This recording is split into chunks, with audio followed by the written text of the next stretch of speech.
حالات بڑے سخت ہیں اس وقت، مہنگائی بہت زیادہ عروج پکڑ گئی ہے۔ ایک ہوتا ہے درمیانہ اور غریب طبقہ، مہنگائی سے ہمیشہ وہ لوگ متاثر ہوتے ہیں۔ مجھے تو اپنی گلی کے لوگوں کو پتہ ہے کہ کس کی کتنی آمدن ہے، تو آپ کو بھی تو پتہ ہی ہوگا۔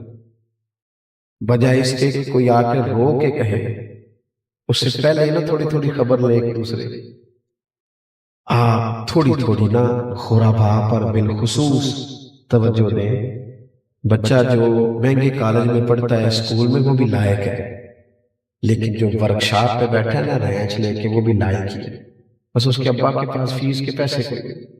ہم نا ادھر ادھر بڑا پیسہ ضائع کرتے ہیں، تھوڑے سے اپنے اخراجات کو کم کریں، اور جو ہمارے دائیں بائیں غربا ہیں ان کی اشک شوئی کریں۔ غریبوں کی اگلی نسل کو بھی غریب ہی نہیں رکھنا، اتنی تو توجہ کر دیں کہ چلو جو آنے والی نسل ہے وہ تھوڑی اپنے پیروں پہ کھڑی ہونی شروع۔ کیوں اتنی امیدیں لگاتے ہیں آپ بڑے لوگوں سے؟ ایک شخص کا اگر بوجھ اٹھانا شروع کریں گے تو بڑی آسانی ہو جائے، بڑی آسانی۔ آج یہاں کسی مسجد مدرسے کے چندے کا اعلان نہیں ہونے لگا، آپ سے صرف ایک اعلان ہے کہ اپنی گلی میں، اپنے علاقے میں، اپنے رشتہ داروں میں، بالخصوص اپنے بہن بھائیوں میں، اپنے سسرالی رشتوں میں آپ غور کریں، جہاں جس کو حاجت ہے اس کے کام آنا شروع ہو جائیں۔ دوستو دیکھو، حضرت مجدد الفسانی رحمۃ اللہ علیہ فرماتے ہیں کہ دین تین چیزوں کا نام ہے۔ ایمانیات کے بعد اگر کوئی اخلاقیات کے باب میں ترقی کرنا چاہتا ہے اور اللہ رسول کی بارگاہ کا قرب پانا چاہتا ہے تو تین چیزیں۔ ایک تو فرماتے ہیں دین کا علم حاصل کرے، ضرورت کے مطابق علوم دینیہ حاصل کرے جو کسی بھی مسلمان کی حاجت ہے، اور فرماتے ہیں پھر جو اس نے سیکھا ہے نا اس پر عمل کرے، اور اس عمل میں اخلاص پیدا کر لے، دین مکمل ہو گیا۔ کوئی مشکل فلسفہ نہیں، کوئی لمبی بات نہیں، کوئی کسی الجھاؤ میں جانے کی ضرورت نہیں، ایک علم، اس علم پر پھر عمل، اور اس عمل میں اخلاص۔ تین چیزیں کل۔ ہمارے پاس بڑا وقت ہوتا ہے، ادھر ادھر ضائع ہو جاتا ہے۔ اب تو بڑے بڑے سمجھدار لوگوں کو میں دیکھتا ہوں جو وقت ضائع کرتے ہیں۔ اللہ کریم نے قرآن مجید میں فرمایا افحسبتم انما خلقناکم عبثا وانکم الینا لا ترجعون، فرمایا تم کیا سمجھتے ہو ہم نے تمہیں بیکار پیدا کیا ہے، اور کیا تم سمجھتے ہو تمہیں لوٹ کر ہماری طرف آنا؟ میں کسی شخص سے بیزار نہیں ہو سکتا، کیونکہ ایک ذرہ بھی تو بے دیکھ نہیں ہو سکتا۔ ہم نا جتنا وقت ادھر ادھر ضائع کرتے ہیں نا کچھ سیکھنے میں، یہ ہماری محافل جو ہوتی ہے نا کئی دفعہ، یہ بھی بس ٹھیک ہے، ڈھیر سارے لوگ آئے، لمبے چوڑے نعرے لگے، ایک دوسرے کو مبارک گھروں میں چلے گئے۔ ہم اس سے اگر اخذ فیض کریں اور قرآن مجید کی جس آیہ مقدسہ کا ترجمہ ہونے جا رہا ہوتا ہے اس ترجمہ پر غور کریں، جو احادیث مبارکہ جمعے والے دن یا کسی محفل میں بیان کی جاتی ہے اس کو ہم یاد کریں، اپنے علم میں اضافے کا ذوق بنائیں، لیکن شرط یہ ہو کہ وہ علم بحث کے لیے نہ سیکھا جائے، جھگڑوں کے لیے نہ سیکھا جائے، وہ علم جو ہے وہ جاہلوں پر روب جمانے کے لیے، علماء سے مناظروں کے لیے، ہاں کبھی حقاق حق کے لیے کہیں بحث کرنی ہوگی تو وہ علماء کریں گے، لیکن میں اور آپ جو عوام ہیں ہماری ذمہ داری یہ ہے کہ ہم دین کا علم سیکھیں تاکہ ہماری آنکھیں روشن ہوں، اور ہم ایک بات کو سمجھیں، ایک بات کو سمجھیں کہ جس طرح تسبیح لے کر درود پاک پڑھنے کا ثواب ہے، جس طرح تسبیح لے کر اللہ کا ذکر کرنے کا ثواب ہے، تلاوت قرآن کا ثواب ہے، اسی طرح دین کے مسئلے سیکھنے کا بھی ثواب ہے۔ ہم نہ آج تک لوگوں کو یہ سمجھا نہیں سکے، یہ قائل نہیں کر سکے کہ بھائی جب آپ الف با تا سا پڑھتے ہیں تو اس کا بھی آپ کو ثواب ہوتا ہے، جب آپ فقہ کے مسئلے سیکھتے ہیں اس کا بھی ثواب ہوتا ہے۔ ایکو ذرا کم کر دیں.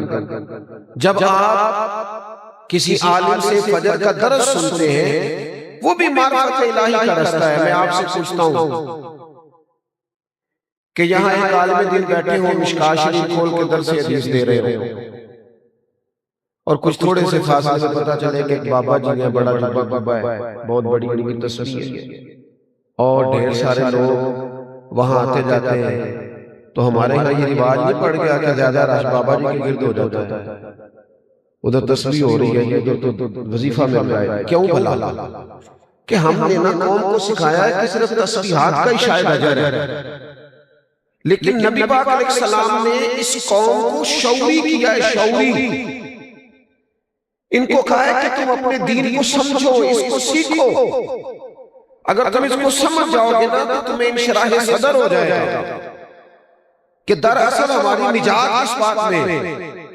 اللہ کے محبوب علیہ السلام مسجد میں آئے تو 2 حلقے بنے ہوئے تھے، ایک جانب بیٹھ کر لوگ دین کی بات سکھا رہے تھے اور دوسری جانب اللہ کا ذکر ہو رہا تھا. حضور درمیان میں کھڑے ہو کر فرمایا دونوں ہی لوگ خیر پر ہیں، لیکن فرمایا چونکہ مجھے اللہ نے استاد بنا کے بھیجا ہے لہذا یہ کہتے کہتے نبی پاک اس حلقے میں بیٹھ گئے جہاں دین سیکھا سکھایا جاتا.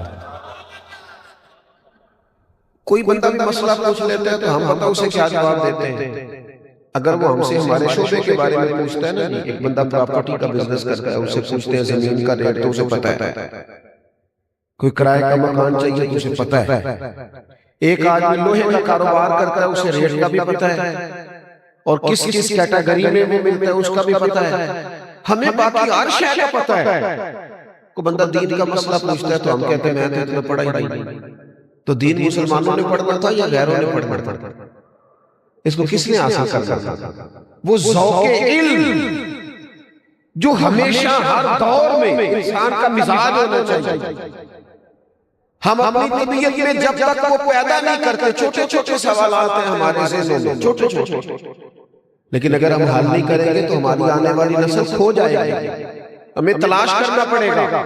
میں ایک یونیورسٹی میں مجھے بلا لیا گیا لیکچر کے لیے، میں حاضر ہوا.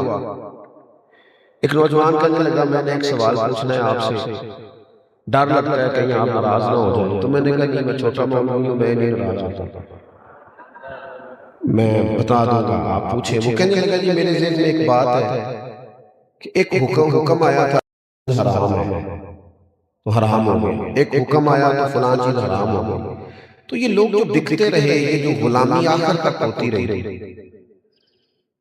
حضرت مولا علی شیر خدا کرم اللہ تعالیٰ وجہہ کریم کے زمانے کے بعد بھی غلام خریدے جاتے تھے، بیچے جاتے تھے. تو ایک حکم کیوں نہیں جاری کر دیا گیا کہ آج کے بعد غلامی ختم؟ تو میں نے اسے کہا یار تو بلا وجہ ہی پریشان ہے، یہ تو بڑا سادہ سا سوال ہے. کاش ہم کتاب و سنت کو پڑھتے، ہم غور کرتے تھے، کبھی بھی شیطان ہمارے اندر وسوسے نہ پیدا کرتا.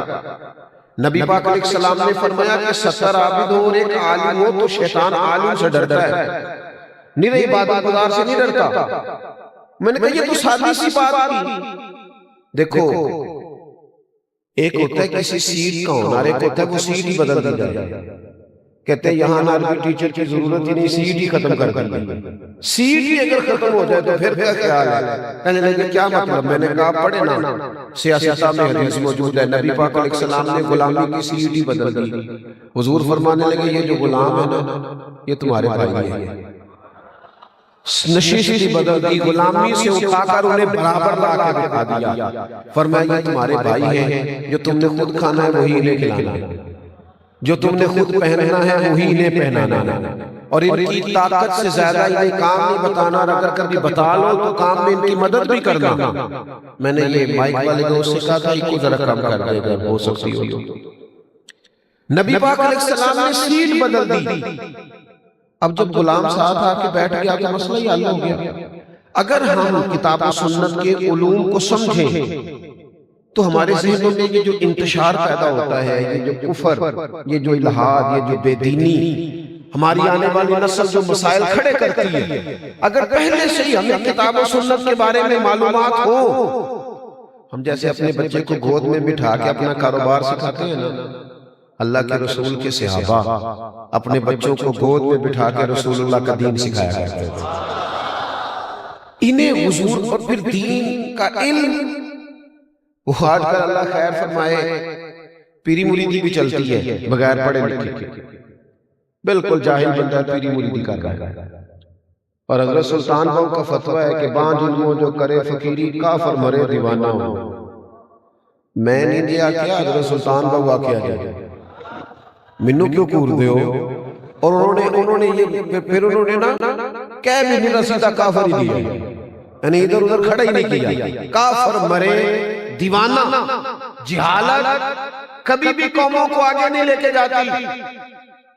ہمارے ساتھ یہ بہت بڑا ظلم کیا گیا ہے کہ ہم تعلیم کتاب و سنت سے دور ہیں۔ خدا را تو بڑی چیزیں اردو میں مل جاتی ہیں، اب تو علماء درس دیتے ہیں، ہم توجہ ہی نہیں کر رہے، غور ہی نہیں کر رہے۔ اگر یہ لو لگ جائے، کچھ لوگ نا ہمارے ہاں کہتے ہیں کہ اب میری عمر زیادہ ہو گئی ہے، میں کیسے پڑھوں؟ تو تمام صحابہ نے بڑی عمر میں کلمہ پڑھا تھا اور بڑی عمر میں دین سیکھا تھا۔ یہ کل موبائل آیا ہے تو سب نے چلانا سیکھ لیا کہ نہیں؟ کہ بابے آنکھیں ساڑھے کو نہیں چلتا، اسی نہیں فون سن سن کہا ہے کسی نے، سارے چلاتے ہیں نا۔ یہ کمپیوٹر آیا کل ابھی دفاتر کے اندر، تو کسی بزرگ نے کہا ہے کہ میں نے نہیں نوکری کرنی، مجھ سے نہیں سیکھا جاتا۔ خدا کے بندو اس کو سیکھو۔ اگر یہ لو لگ جائے، کبھی یہ لطف، ہمارے بچوں کو نا سکے جمع کرنے کا شوق ہو جاتا تھا، بعض لوگوں کو سیاحت کا شوق ہو، اس کے لیے پیسے نہیں جمع کرتے بندہ، ماں باپ کو مناتا نہیں۔ اگر اندر پانی لوڑ نہیں، ہرا نو راہ بنا دی، جذبہ آ جائے تو پھر جذبہ کبھی پوچھتا ہے میں نے کدھر جانا ہے؟ سیلاب نے کبھی رستہ پوچھا ہے؟ وہ آتا ہے تو آ جاتا ہے۔ اگر شوق ہو نبی پاک کی حدیث یاد کرنے کا، اگر دل میں وہ ذوق ہو، میرے نبی پاک علیہ السلام نے فرمایا، دعا دی حضور نے فرمایا، اللہ ان لوگوں کے چہروں کو چمکتا رکھنا، ان کے چہروں کو چمکتا رکھنا جو میری حدیثیں یاد کرتے ہیں پھر آگے سناتے ہیں۔ ایک بزرگ تھے حضرت شاہ بقی الدین ابن مخلد، کہتے میں اپنے استاد صاحب کے پاس پڑھتا تھا، یہ ہیں ہمارے صوفیاء، یہ ہیں جن لوگوں کے عرس منانے چاہیے۔ میں پڑھتا تھا تو میرے استاد صاحب مجھے کہنے لگے، بیٹا تیرے اندر جذبہ زیادہ ہے، اور یہاں میں تجھے اتنا وقت نہیں دے پاؤں گا، تو بغداد شریف امام احمد بن حنبل کے پاس چلا جا۔ آج کل تو مدارس میں پڑھنے والے بچوں نے اپنے مدرسے کے علاوہ باقی مدرسوں کا زیادہ حساب رکھا ہوتا ہے، وہاں کیا چل رہا ہے، کیا ہو رہا ہے، کیا پڑھایا جا رہا ہے، پڑھنا نہیں نہ ہوتا، وقت ضائع کرتے۔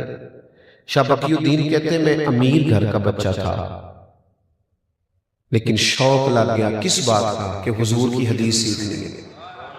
میں نے اپنے نبی کی باتیں یاد کرنی ہیں، شاعروں کے شعر اتنے یاد کرتے ہو، اقوال اتنے یاد کرتے ہو، کہاوتیں اتنی یاد کرتے ہو، قرآن کی آیات کیوں نہیں یاد کرتے؟ نبی پاک علیہ السلام کی احادیث مبارکہ کو حفظ کیوں نہیں کرتے؟ فرماتے مجھے لو لگ گئی، اب میں بغداد کے رستے پہ چلا، دریا میں بیٹھا تھا، طوفان آ گیا، کشتی ٹوٹ گئی، ایک جزیرے پہ جا لگا میں بڑی مشکل سے، مہینہ بھر پتے کھائے، پر جذبہ یہ تھا واپس نہیں جانا، جانا ادھر ہی ہے جہاں سے مجھے حضور کی حدیثوں کا فیض ملے گا۔ فرماتے ہیں ایک مہینے کے بعد وہاں سے کوئی مسافر کشتی گزری، اس پہ بیٹھا، بغداد پہنچا، وہی پرانے کپڑے، پھٹا پھٹا لباس، مہینے بھر کی تکلیف۔ اب جب بغداد شریف پہنچا تو پتہ چلا کہ امام احمد بن حنبل کا تو مدرسہ ہی بند ہو گیا، بادشاہ ناراض ہو گیا، مدرسہ بند کر دیا، امام صاحب تو قید میں ہیں، ان کے گھر کو جیل بنا دیا گیا، وہ نظر بند ہے۔ جذبہ تھا حضور کی حدیث سیکھنے کا، اے کاش یہ جذبہ کبھی لگ جائے، میری ملت کا جوان کہے نہیں رات کو ایک حدیث یاد کر، نہیں میں نے ایک روایت ضرور اپنے سینے میں محفوظ کرنی ہے، میں اپنے سینے کو بھروں گا کتاب و سنت سے۔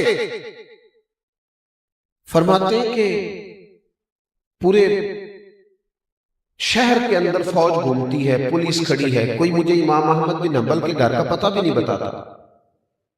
فرماتے ہیں ایک شخص کی میں نے منت کی، میں نے کہا میرا چہرہ دیکھ میں کتنی دور سے آیا، کوئی مہربانی کر، میں دنیا کے مال کا سوالی نہیں، حضور کی حدیث کی خیرات چاہتا ہوں۔ امام صاحب کا گھر بتا دے، وہ کہنے لگا بڑا سخت پیرا ہے، میں انگلی کا اشارہ نہیں کر سکتا۔ میں نے کہا چل آنکھ کا ہی کر دے، کہتے وہ مجھے ان کی گلی میں لے گیا اور آنکھ کے اشارے سے کہنے لگا وہ گھر ہے، آنکھ کے اشارے سے۔ آپ فرماتے ہیں کہ میں اس گھر گیا، اس گھر کو میں دیکھ آیا۔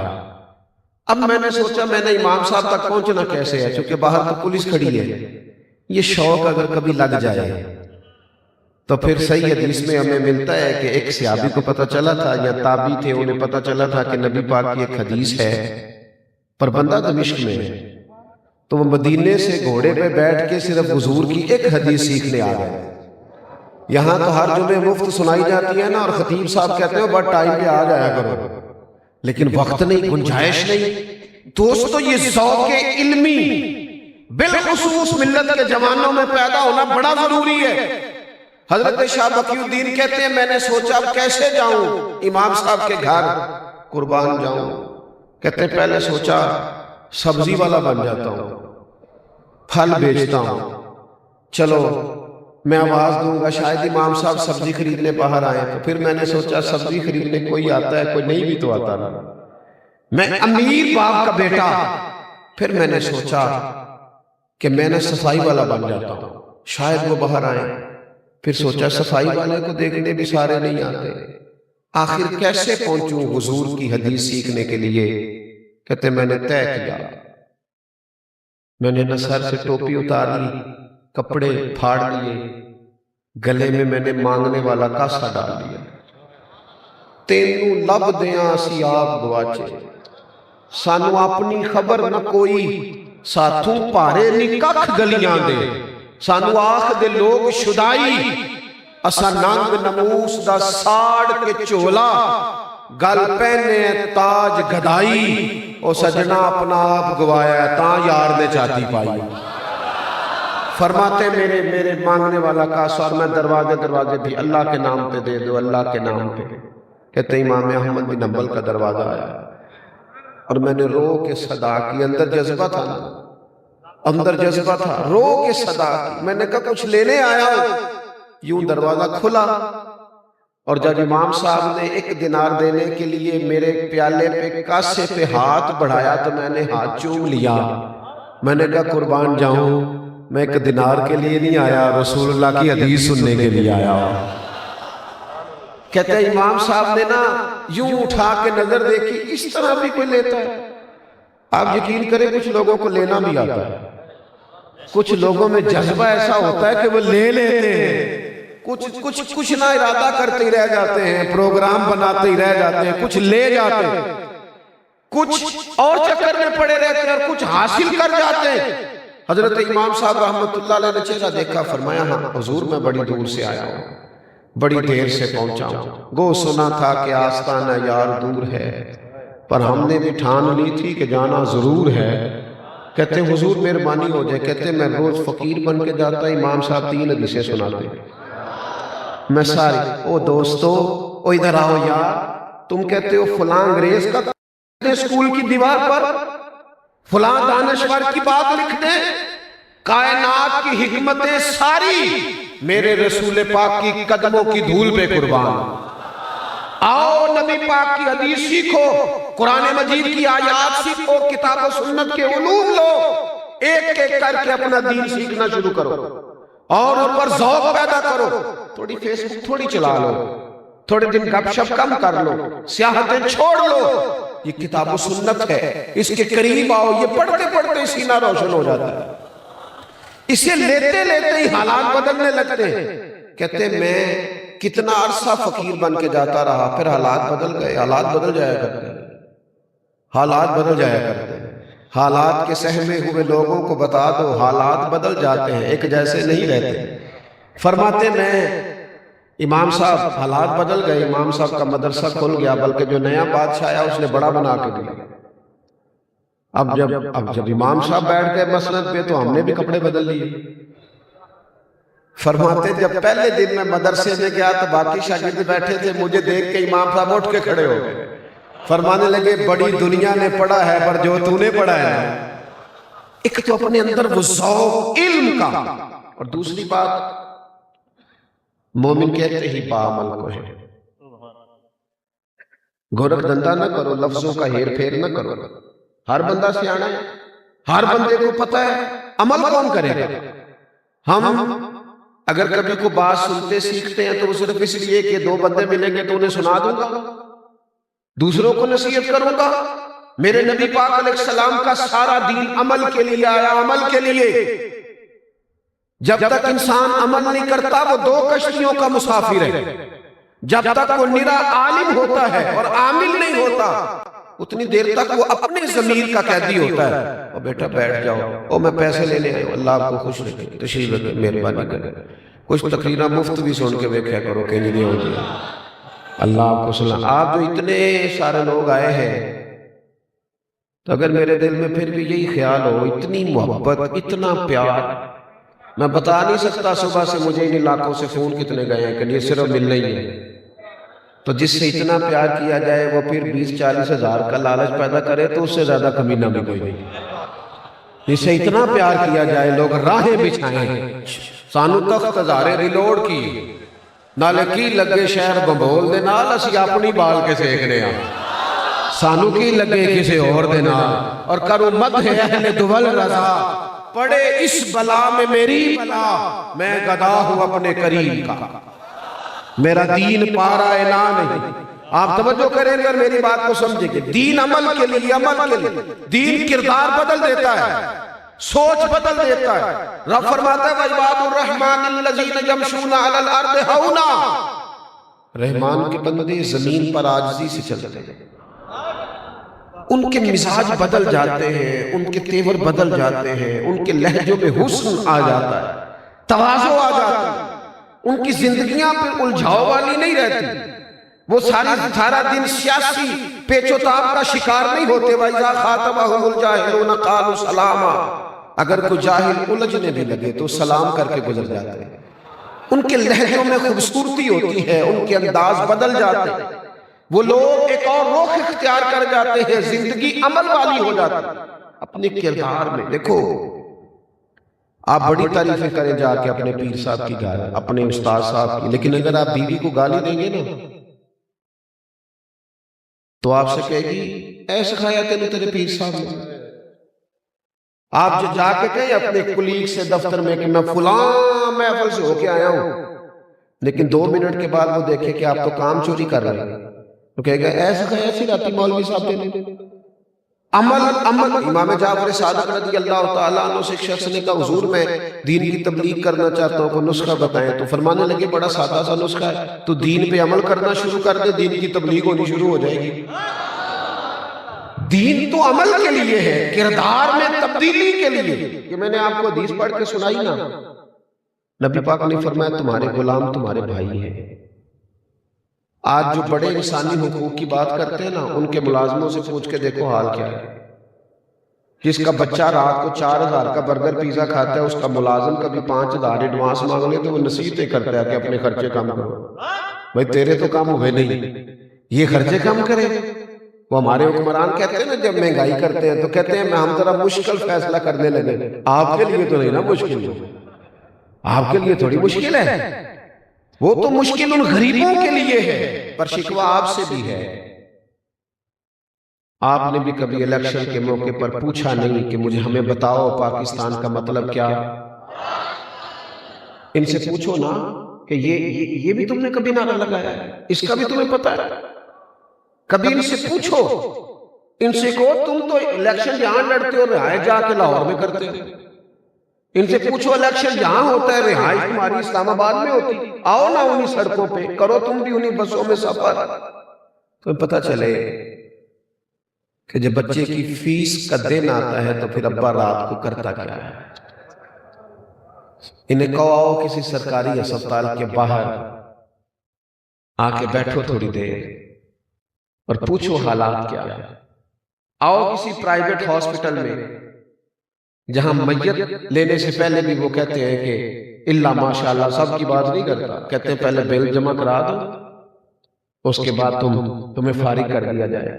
تمہیں کیا خبر ہو، محلوں میں پلنے والے کو خبر رکھ سکتے ہیں؟ میں آپ سے عرض کروں گا کہ کچھ تھوڑی سی ہمیں خود بھی اپنی شعوری بلندی، اخلاقی طور پر جو قوم مضبوط ہو جاتی ہے نا، وہ معاشی طور پر بھی ہو جاتی ہے۔ لیکن اگر ریڑھی والا بھی بددیانتی کرے اور مزدور بھی سگریٹ پیتے 20 منٹ لگا دے اور چائے پینے جائے چائے کے اوپر یہ 1 گھنٹہ لگائے تو پھر وہ قومیں آگے نہیں بڑھ سکتی۔ میرے عزیز، دین عمل کے لیے آیا ہے، عمل کے لیے۔ تقریریں ہوتی ہیں اوہ ہو حضرت صاحب آؤ جی خطاب کرو، تو میں تو اب ویسے بھی 25-30 منٹ تقریر کرنے والا مولوی ہوں، تو میں دوستوں سے اکثر یہ پوچھتا ہوں، میں کہتا ہوں تقریریں کس لیے ہوتی ہیں ویسے؟ کانوں کی لذت کے لیے، واہ واہ کرنے کے لیے؟ اگر تو تقریر سیکھنے سکھانے کے لیے تو 10 منٹ کی کافی ہے، اس پہ عمل کرو۔ اور اگر آپ نے کانوں کی لذت لے لی، واہ واہ کیا بات کی، تو پھر تقریریں صدیوں سے ہو رہی ہیں، ہوتی رہیں گی۔ پھر بڑے بڑے شعلہ بیان خطیب، وہ ہمارے تو نقیب جب چلتے ہیں نا جناب، آپ نے تو بڑے سادے سے نقیب رکھے تھے نا، ہمارے تو نقیب جب چلتے ہیں نا اسٹیج پہ تو میرے جیسا بندہ ڈر رہا ہوتا ہے۔ وہ کہنے تیار ہو جو میں جملہ دین لگا، میں تو جملہ دین لگے بم چلانے لگا، کار جو بات کرنی ہے تو نے کوئی مذاق ہے؟ یہ رسول اللہ صلی اللہ علیہ وسلم کا دین ہے، سنجیدہ بات کریں آپ، کتاب و سنت کے دائرے کے اندر رہیں، بھاگ دوڑ کس بات کی؟ اور نہیں پتا کون رافضی ہو گیا، کون خارجی ہو گیا، عقائد اور نظریات سے گھومے اور پھرے ہوئے لوگ، آپ نے قبضہ دے دیا سب کو، واپس لوٹے دین حق کی جانب۔ دین عمل کے لیے آیا ہے، کردار میں تبدیلی۔ حضرت بائزید بسطامی کا زمانہ تھا، ایک یہودی اور مسلمان آپس میں دوست تھے، تو وہ یہودی اپنے مسلمان دوست کے پاس بیٹھا تھا، تو مسلمان کہنے لگا کلمہ پڑھ جا، مسلمان ہو جا، تو مسلمان ہنس پڑا، وہ یہودی ہنس پڑا، کہنے لگا اپنے مسلمان دوست سے کہ میں نے 2 دین دیکھے، ایک دین وہ ہے جس پہ تو عمل کرتا ہے اور ایک وہ ہے جس پہ حضرت بایزید عمل کرتے ہیں۔ کہنے لگا اگر دین وہ ہے نا جس پہ تو عمل کرتا ہے تو پھر تو کلمے کا ہی فرق ہے، ورنہ معاذ اللہ تو میرے ساتھ شراب خانے بھی چلا جاتا ہے، تو وہ سارے کام کرتا ہے جو میں کرتا ہوں، تو فرق کیا ہے؟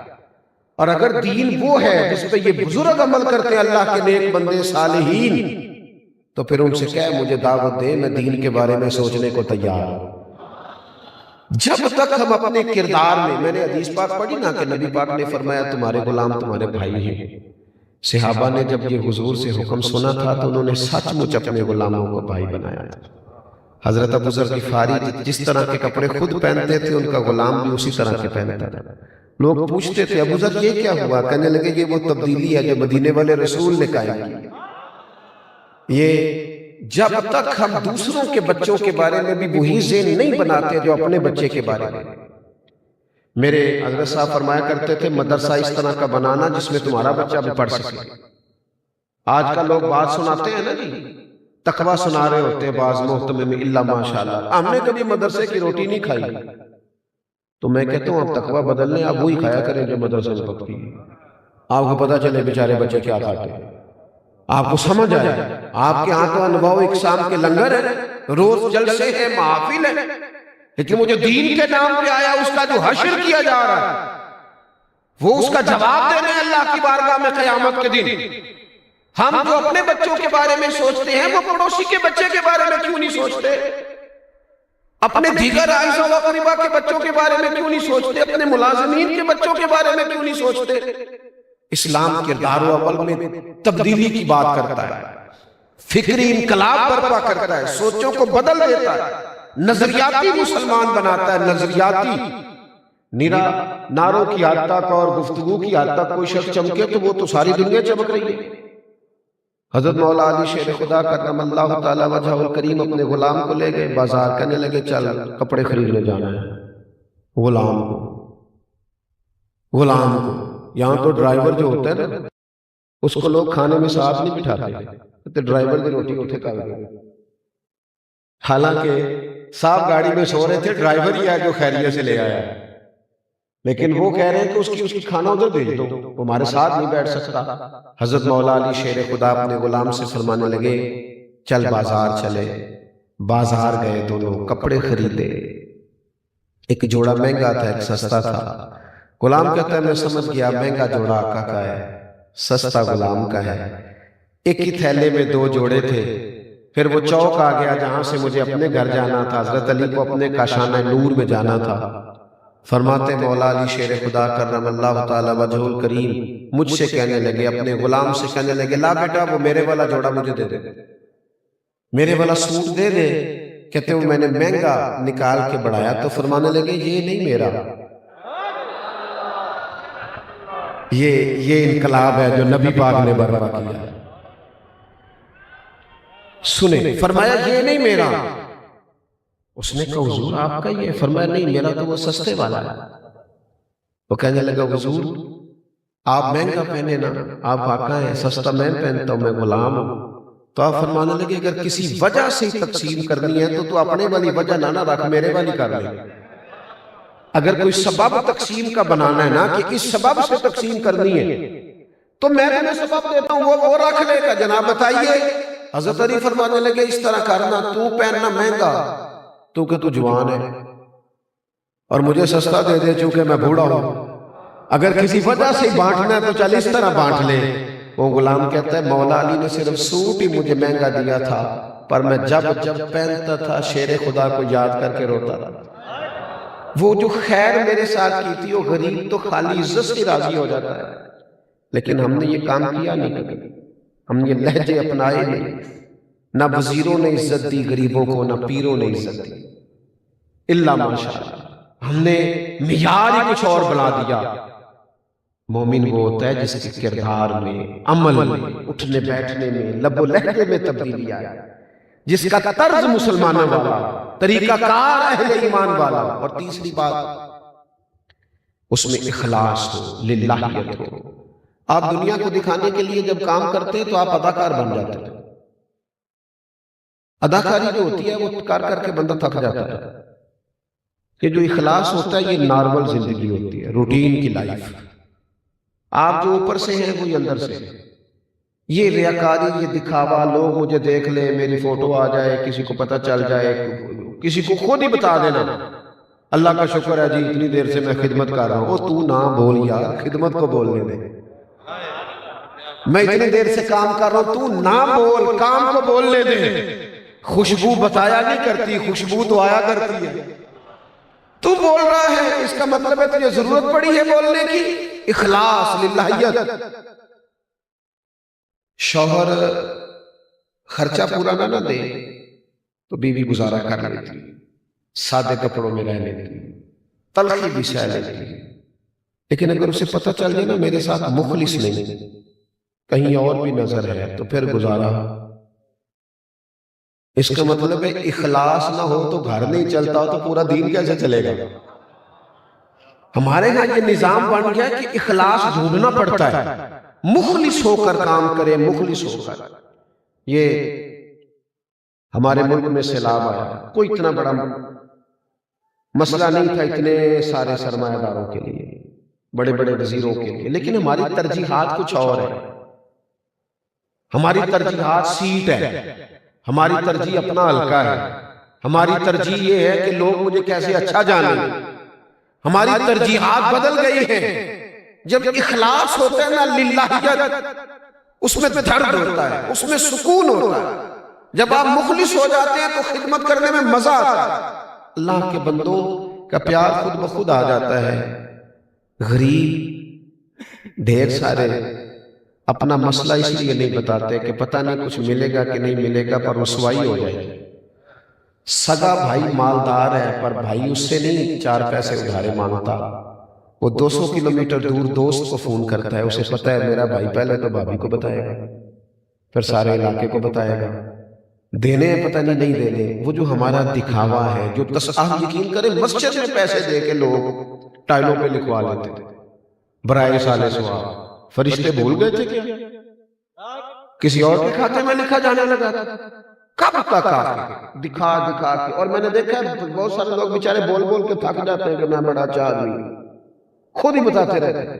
یہ تو گورکھ دھندا ہے. کہاں ہوتا مخلص ڈیوٹی، ذمہ داری والی، احساس والی. نبی پاک علیہ السلام نے فرمایا تم مخلص ہو جاؤ، تمہارا تھوڑا عمل بھی تمہیں کفایت کر جائے گا. اپنی زندگی میں کبھی ریاکار نہ بنے. یہ میری بات یاد رکھ لینا، کبھی نہ بھولنا. مخلص فی الدین ہو جاؤ. ماں باپ سے لے کر بچوں تک، دوستوں سے لے کر پڑوسیوں تک مخلص ہو جائے، کبھی بھی دکھاوا نہ کرے. حضرت امام ابو نعیم رحمۃ اللہ علیہ نے لکھا ہے کہ 100 گھر تھا مدینہ شریف میں،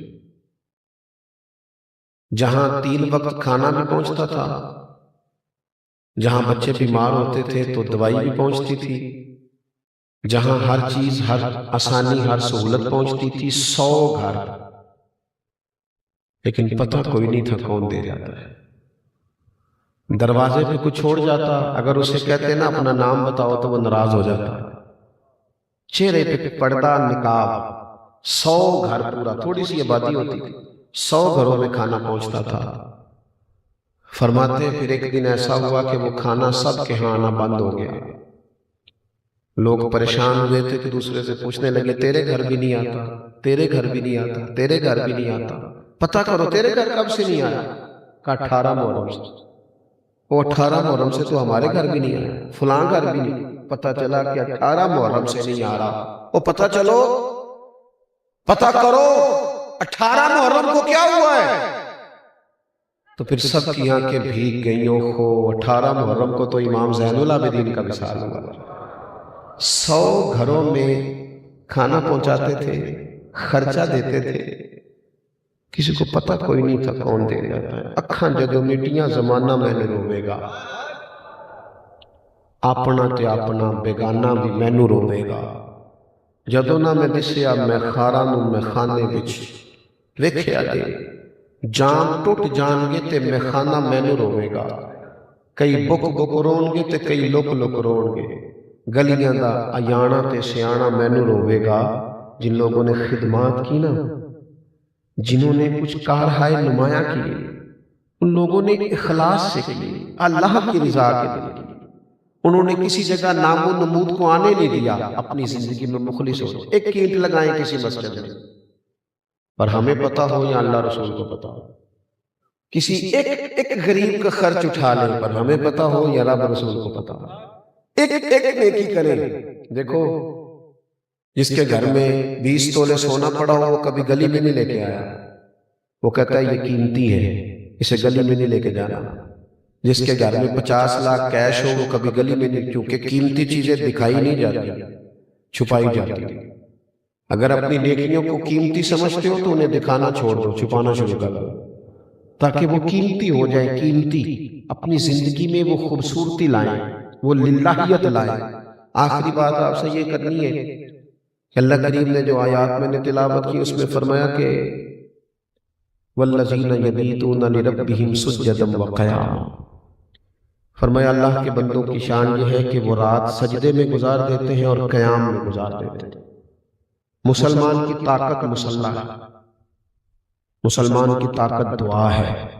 ہم مجلسوں کے قائل ہیں، محافل کے قائل ہیں، جلوتوں کے قائل ہیں، ہمارے موبائل آباد ہیں، ہمارے ہاں گھر آباد ہیں، دفاتر آباد ہیں، ہمارے مسلح نہیں آباد۔ کچھ وقت جب نکال کے اللہ اللہ کرو گے نا، اس طرح جسم بھوکا ہو تو روٹی نہیں مانگتا، اس طرح ہماری روح اللہ کی یاد مانگتی، ہمارے دل طلب کرتے ہیں کہ نبی پاک پر درود و سلام پڑھا جائے، ہمارے باطن سے آوازیں اٹھتی ہیں، کیونکہ روح یہاں کی باسی نہیں۔ مصلی پہ جو لوگ دیر تک بیٹھتے ہیں نا وہ طاقتور ہو جاتے ہیں، اگرچہ اسلام رہبانیت کا قائل نہیں، کٹ کے نہیں، صرف پکا نہیں بیٹھ جانا، لیکن کچھ ٹائم رات کو۔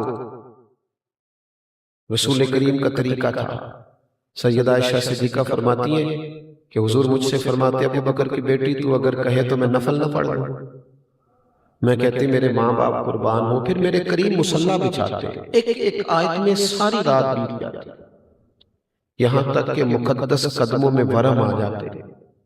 ہم نہ بندوں کے پیچھے بھاگ بھاگ کے تھک گئے، ادھر والے راضی کیے تو ادھر والے بگڑ گئے، ادھر والوں کو خوش کیا تو دوسرے ناراض ہو گئے۔ کیوں نہ اپنے رب کی بارگاہ میں حاضری دیں، کیوں نہ لمبی لمبی دعائیں مانگیں۔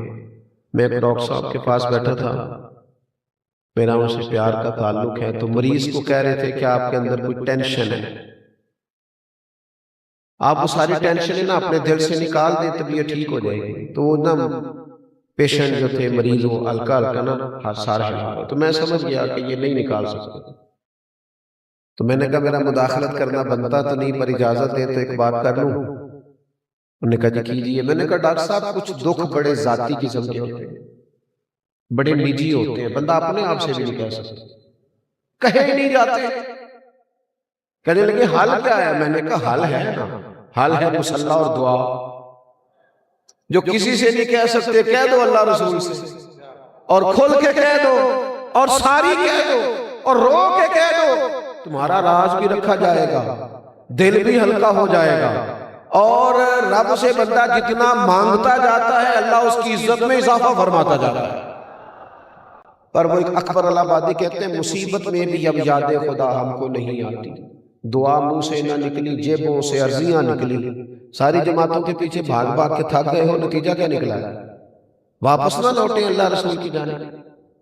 بجائے بڑے لوگوں کی گاڑیوں کے پیچھے بھاگنے کو اللہ کے گھر کی طرف نہ بھاگے، اس طرف نہ دوڑے. اپنی زندگی میں عبادت کا مزاج پیدا کریں، طبیعت اس طرح کی بنائیں، ذوق اس طرح کا بنائیں کہ کچھ دل قرآن پاک سے لگے، کچھ درود پاک سے لگے. آج ڈھیروں لوگ مرید ہوتے ہیں، وہ بیعت تو ہو جاتے ہیں لیکن جو شیخ نے سبق دیا اس پر توجہ ہی نہیں کرتے، وظائف ہی نہیں پڑھتے. میں بہت سارے لوگوں سے کہتا ہوں کہ ہم نے زیادہ مرید کر کے کوئی الیکشن تھوڑی لڑنا، مقصود تو یہ ہے کہ جو کہتے ہیں اس پر عمل کرو، یہی پیری مریدی ہے.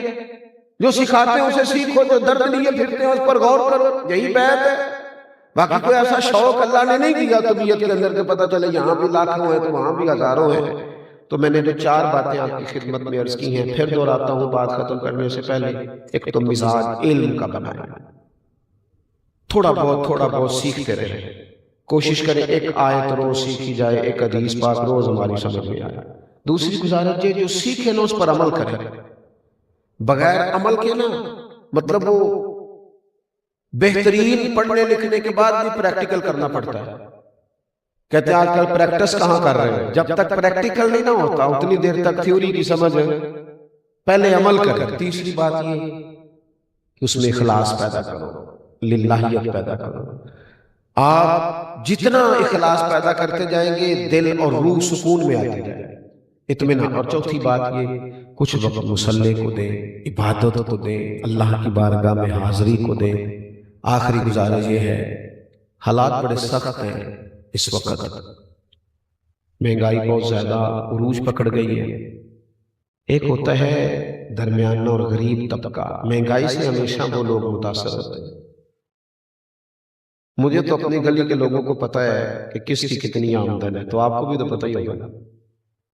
بجائے اس کے کہ کوئی آ کے رو کے کہے، اس سے پہلے ہی نا تھوڑی خبر لیں ایک دوسرے. آپ تھوڑی نا خرابہ پر بالخصوص توجہ دیں. بچہ جو مہنگے کالج میں پڑھتا ہے اسکول میں وہ بھی لائق ہے، لیکن جو ورکشاپ پہ بیٹھا ہے نا رینچ لے کے وہ بھی لائق ہی ہے، بس اس کے ابا کے پاس فیس کے پیسے کوئی. ہم نا ادھر ادھر بڑا پیسہ ضائع کرتے ہیں. تھوڑے سے اپنے اخراجات کو کم کریں، اور جو ہمارے دائیں بائیں غربا ہیں ان کی اشک شوئی کریں. غریبوں کی اگلی نسل کو بھی غریب ہی نہیں رکھنا. اتنی تو توجہ کر دیں کہ چلو جو آنے والی نسل ہے وہ تھوڑی اپنے پیروں پہ کھڑی ہونی شروع. کیوں اتنی امیدیں لگاتے ہیں آپ بڑے لوگوں سے؟ ایک شخص کا اگر بوجھ اٹھانا شروع کریں گے تو بڑی آسانی ہو جائے گی، بڑی آسان.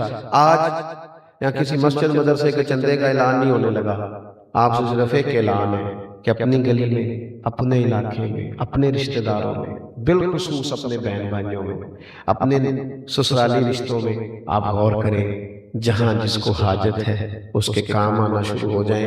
ایک جملے میں میرے رسول نے کائنات کی ساری حقیقت سمو کے رکھ دی. حضور فرمانے لگے تو اللہ کے بندوں پہ رحم کر، اللہ تیرے اوپر رحمت فرمائے گا. یہ سادہ سا نسخہ ہے، تمام روحانی مسائل کا حل ہے. دعا ہے اللہ تعالیٰ صوفی صاحب کے درجات بلند کرے، ہمارے بھائی صاحب کو اور ان کے دیگر بھائیوں کو اللہ برکات عطا کرے. آخر دعوانا اللہم صلی علی سیدنا و مولانا محمد معدد الجود والکرم وآلہ وصحبہ وبارک وسلم. اللہ اس بزم حسن کو قبول فرما. ہزاروں کی تعداد میں جو احباب یہاں آئے، جو پریشان ہے اس کی پریشانی دور کر دے، جو بیمار ہے اسے شفا دے دے، جو تنگ دست ہے اس کے رزق میں وسعت کر دے، جو بیچارہ بے آسرا ہے اس کی مدد فرما دے. اللہ جو بے اولاد ہے صاحب اولاد کر دے. اے مالک کریم جو کسی بھی قسم کی ذہنی پریشانی کا شکار ہے اس کے لیے آسانی فرما دے۔ کائنات کے مالک امت کی خیر فرما۔ آج 5 فروری کا دن گزرا ہے، اہل کشمیر پر اپنی رحمت فرما۔ اے اللہ، شام، یمن، مصر، برما، فلسطین، جہاں جہاں مسلمان پریشان ہیں تو سب کی مدد فرما۔ میرے وطن عزیز پاکستان کی خیر فرما، اس کی سرحدوں کی حفاظت فرما، اس کے غریبوں کی حفاظت فرما، نونہالوں کی حفاظت فرما، بیماروں کو شفا دے دے، مقروضوں کو قرض سے رہا کر دے۔ حضرت صوفی صاحب اس کی قبر پہ اپنی رحمتوں کا نزول فرما دے، ان کے حق میں کرم، فضل اور رحمت والے فیصلے فرما دے۔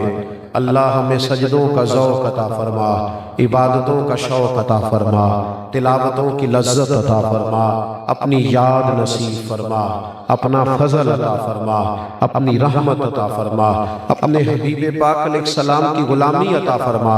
اے اللہ، حضور کے غلاموں اور گداؤں میں ہمارا شمار فرما، دنیا اور آخرت میں ہماری پردہ پوشی فرمانا، ہماری پردہ پوشی فرمانا۔ ہمارے ایک عزیز بھائی بابر سلیم صاحب کا انتقال ہوا ہے، مرحوم کی قبر کو روشن فرما دے، ان کے لواحقین کو صبر دے دے۔ اے اللہ، ہم سب کا خاتمہ ایمان پہ فرما، قیامت کی ذلت اور رسوائی سے ہم سب کو محفوظ فرما۔ اللہم انا نسألک العفو والعافیت فی الدین والدنیا والآخرہ، رب اغفر وارحم وانت خیر الراحمین، وصلی اللہ تعالی علی حبیبہ سیدنا و مولانا محمد۔ السلام۔